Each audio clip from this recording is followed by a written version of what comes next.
आउज़ुबिल्लाहि मिनश्शैतानिर्रजीम बिस्मिल्लाहिर्रहमानिर्रहीम। अस्सलामु अलैकुम मेरे प्यारे भाई और बहनों, उम्मीद करता हूँ कि आप सब लोग खैरियत से होंगे।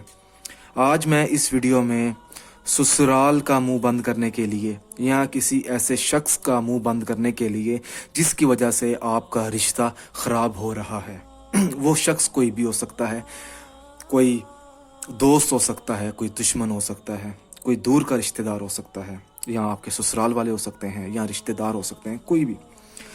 तो ये जो अमल है नमक पे है और चीनी पे है। आपने नमक लेना है और चीनी लेनी है। नमक और चीनी को पहले तो आपस में आप ना मिक्स कर लें अच्छे तरीके से। अगर आपने अभी तक हमारा चैनल सब्सक्राइब नहीं किया तो हमारे चैनल को सब्सक्राइब करें और बेल आइकन को ज़रूर दबाएं ताकि मेरे जितने भी अमल हैं वो आप लोगों तक आसानी से पहुंच जाएं। अच्छा, आपने जब चीनी और नमक को मिक्स कर लिया तो उसके बाद आपने इशा की नमाज़ अदा करनी है।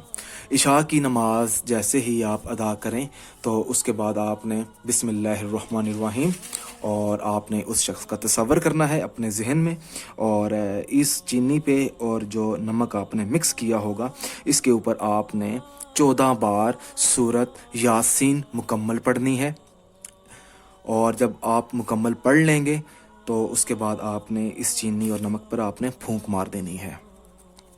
उसके बाद आपने, कुछ लोग ये कहते हैं कि भाई अमल कितने दिन करना है।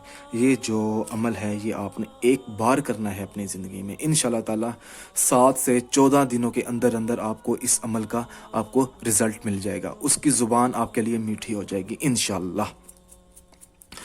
अच्छा, इसका मैं आपको इस्तेमाल बता दूं। इसके इस्तेमाल करने के काफ़ी तरीके हैं, मगर आप 2 तरीके इस्तेमाल करें।